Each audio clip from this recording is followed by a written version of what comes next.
à tous, on se retrouve aujourd'hui pour une nouvelle vidéo achat hebdo. Alors je sais, ça fait très longtemps que je n'ai rien posté sur ma chaîne, plusieurs mois, surtout en grande partie par manque de temps, et pour ça je m'en excuse vraiment et je vais essayer de faire en sorte de me rattraper à poster beaucoup plus régulièrement parce que j'ai forcément beaucoup plus d'achats à vous montrer, comme ça s'est accumulé. Puis maintenant j'ai la fibre, donc mine de rien ça va beaucoup m'aider à pouvoir uploader les vidéos beaucoup plus rapidement, et c'est aussi ça qui manquait au niveau du temps.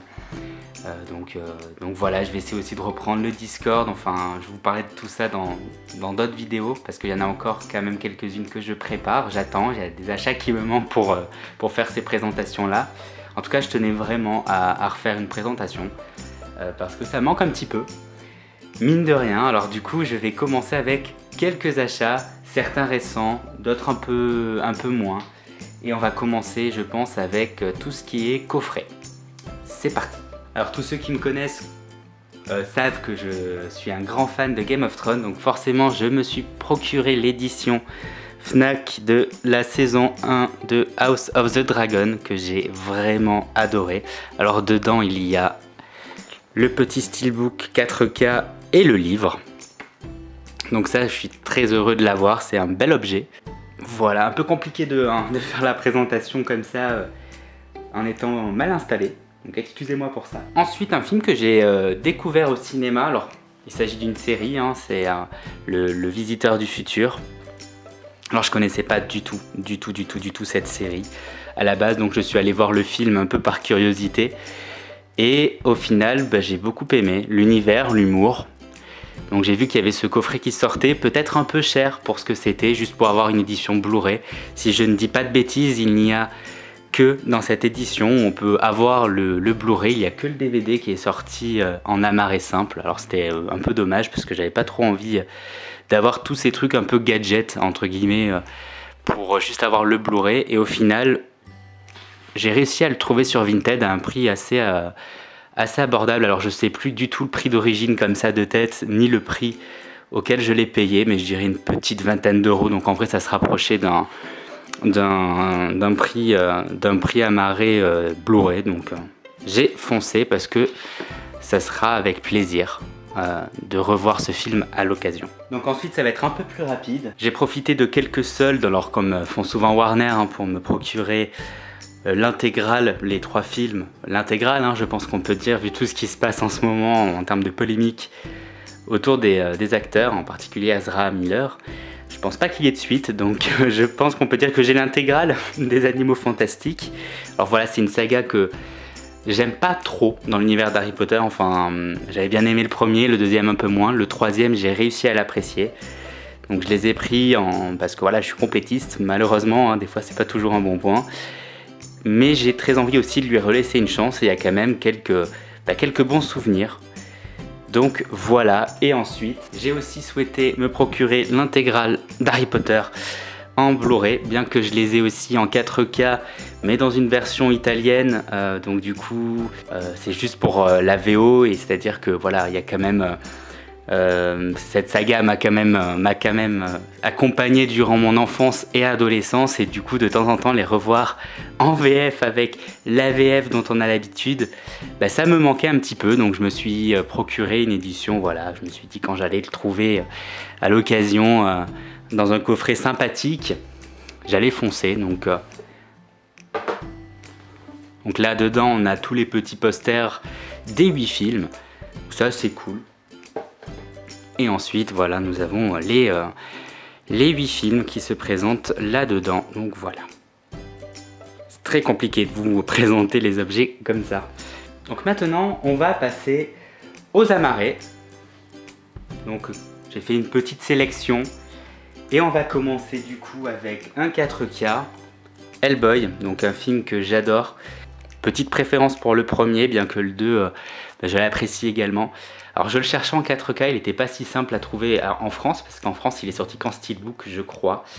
Et dans des... enfin voilà, du coup aujourd'hui il est beaucoup plus compliqué à trouver. Du coup c'est une version italienne, mais avec l'AVF dessus. Voilà, j'ai voulu upgrader mes Blu-ray, que j'ai revendus. Donc très heureux de le rentrer dans la collection, je vais pouvoir enfin les redécouvrir. Ensuite, petit film français, un thriller que j'ai beaucoup aimé aussi. Donc avec Pierre Ninet, Boîte Noire. Alors pour résumer très rapidement, il y a un accident d'avion et Pierre Ninet va, enfin le personnage de Pierre Ninet va récupérer ce que l'on appelle la boîte noire de l'avion pour savoir ce qui s'est réellement passé. Est-ce un crash, accidentel, volontaire, voilà, un acte terroriste. Et j'ai trouvé ce thriller vraiment très bon. Comme quoi en France on fait aussi beaucoup de bons films, alors bon ça n'engage que moi. Mais voilà, donc n'hésitez pas à voir Boîte Noire si vous ne l'avez pas vu. Alors ensuite je me suis procuré le dernier Wes Anderson, The French Dispatch, qui dévise quand même pas mal parce que c'est vrai qu'il sort un peu de ce qu'il fait d'habitude, bien qu'au niveau technique, au niveau visuel, on retrouve sa patte. Moi je l'ai vachement apprécié, c'est un film bon, qui est en plusieurs parties, c'est-à-dire c'est vraiment plusieurs petites scénettes et c'est ça qui a pas mal dérangé je pense chez certains fans de Wes Anderson. En tout cas, hâte de voir le prochain qui sort en juin, qui va être présenté à Cannes aussi en mai, donc à Asteroid City. Mais en tout cas voilà, The French Dispatch, n'hésitez pas à me dire ce que vous en avez pensé, bien que je pense qu'il ne fera pas l'unanimité chez tout le monde, mais voilà, moi en tout cas je l'ai bien apprécié, j'avais hâte qu'il sorte enfin en France, parce que c'était beaucoup d'imports, et il est sorti là il y a quelques jours, en avril, voilà.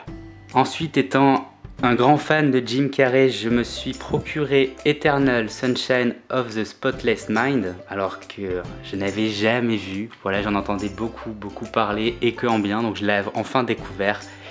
Et effectivement c'est une très bonne surprise, alors bon je pense que quand même pas mal d'entre vous l'ont vu. Alors pour la faire courte au niveau résumé, c'est une histoire de couple entre le personnage de Jim Carrey et de Kate Winslet qui du jour au lendemain va s'achever et le personnage de Jim Carrey va apprendre que le personnage donc, de Kate Winslet va avoir subi une sorte d'opération pour l'oublier définitivement de sa vie. Du coup je trouve qu'il y a un sujet très intéressant, voilà, au niveau de ce film, sur la difficulté d'oublier quelqu'un, etc. Enfin, j'ai trouvé vraiment ce film très bien aussi. Je rejoins la majorité, donc si vous l'avez pas vu, foncez. Ensuite, on va continuer avec un autre film français avant de finir sur 3 films d'animation. Donc c'est pareil, un autre film français que j'ai beaucoup apprécié, il s'agit de Rumba la vie. Alors je pense que tout le monde n'est pas des grands fans de Franck Dubosc. Bon, voilà, moi ce qu'il fait en termes de réalisation, ça m'a toujours beaucoup touché. Il avait réalisé Tout le monde debout avec Alexandra Lamy que j'avais beaucoup aimé. Et Rumba la vie, c'est pareil, c'est une histoire qui m'a aussi touché. Donc c'est l'histoire d'un père qui du jour au lendemain va faire une crise cardiaque, je crois, voilà, un malaise cardiaque. Et qui va décider de tout faire pour retrouver sa fille. Voilà, parce que c'est quelqu'un qui l'a abandonné. Enfin voilà, c'est compliqué de rentrer dans les détails sans trop en dire, mais vraiment touchant. Donc je sais pas trop si c'est la came de tout de ceux qui vont voir cette vidéo, mais franchement si vous cherchez un petit film français touchant, foncez. Alors, pour finir avec les achats hebdo et du coup sur l'animation, Tous en scène 2. Très bon, il n'y a pas besoin de le présenter très longtemps, voilà, c'est toujours des petits films d'animation qui me plaisent. Voilà, je ne saurais pas le comparer avec le premier parce que j'ai plus trop de souvenirs, mais le 2, un gros coup de cœur quand je l'ai vu au cinéma. Ensuite, Les Mignons 2, que j'ai eu aussi pour 5 € ou 4 € même je crois sur Vinted, donc j'étais super content parce que je voulais l'avoir, pas forcément de l'acheter à la sortie. Mais voilà, j'ai beaucoup aimé, j'avais vu seulement Les Moi Moches et Méchants, je suis pas sûr d'avoir vu Les Mignons 1, enfin ça me parle pas.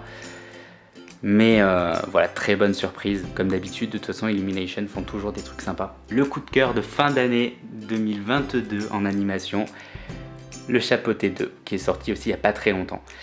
Donc voilà, qui m'a vraiment plu.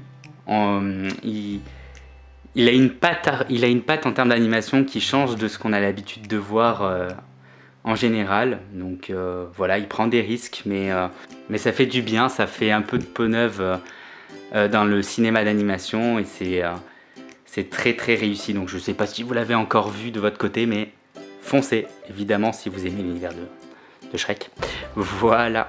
Voilà pour les achats hebdo de la semaine, on va dire, mais bon, c'est bien plus complexe que ça. Donc n'hésitez pas à lâcher le petit pouce bleu et le commentaire pour me soutenir, ça me fera extrêmement plaisir de vous relire et d'échanger à nouveau avec vous. Et à vous abonner. Je vous souhaite à tous une très bonne journée, puis je vous dis à bientôt. Ciao tout le monde!